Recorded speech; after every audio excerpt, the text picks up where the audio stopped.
Laut Indonesia diperkirakan memiliki potensi sumber daya ikan 6,4 juta ton per tahun yang tersebar di seluruh perairan wilayah Indonesia dan perairan zona ekonomi eksklusif Indonesia.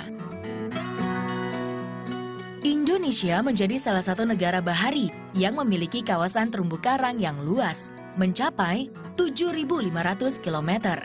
Kondisi ini membuat perairan Indonesia menjadi salah satu ekosistem laut terkaya yang ada di dunia.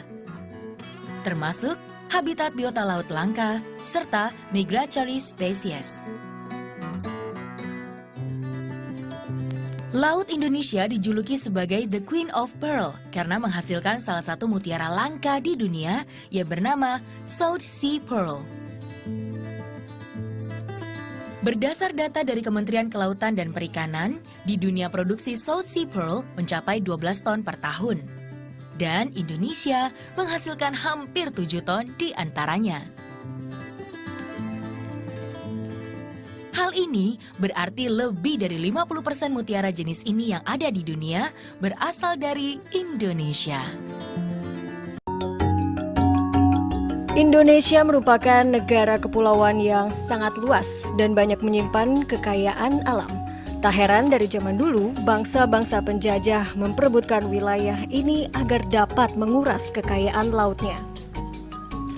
Dengan luas lautan hampir 70% dari total keseluruhan luas negara Indonesia, sebesar 14% dari terumbu karang dunia ada di Indonesia. Diperkirakan lebih dari 2.500 jenis ikan dan 500 jenis karang hidup di dalamnya. Tetapi belum banyak dipahami betul nilainya bagi bangsa Indonesia sendiri. Masih berbicara soal angka, Laut Indonesia juga memiliki 6 spesies penyu dari 7 spesies di dunia.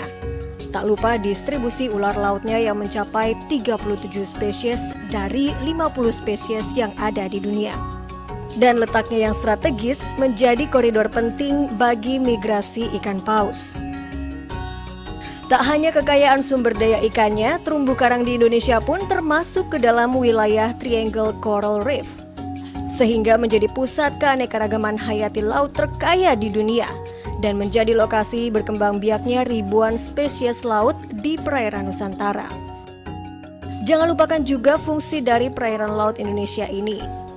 Laut Indonesia yang luas ternyata mampu menyerap sekitar 44% dari seluruh jumlah karbon dioksida di atmosfer. Bagaimana caranya? Di laut ada sebuah sistem rantai makanan yang berfungsi sebagai penyerap karbon. Awal dari sistem rantai makanan itu adalah fitoplankton atau alga yang membutuhkan karbon dari gas karbon dioksida untuk fotosintesis. Karbon itu mereka serap dari atmosfer untuk tetap hidup. Ia lalu menjadi makanan bagi ikan-ikan, dan ikan adalah makanan bagi manusia. Nah, dengan kemampuan laut menyerap karbon dioksida inilah terjamin pula kelangsungan kehidupan di laut. Jadi semakin jelas bukan pentingnya memelihara kelestarian laut Indonesia?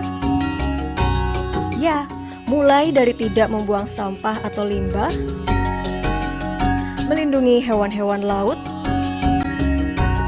melarang penangkapan ikan dengan alat yang berbahaya,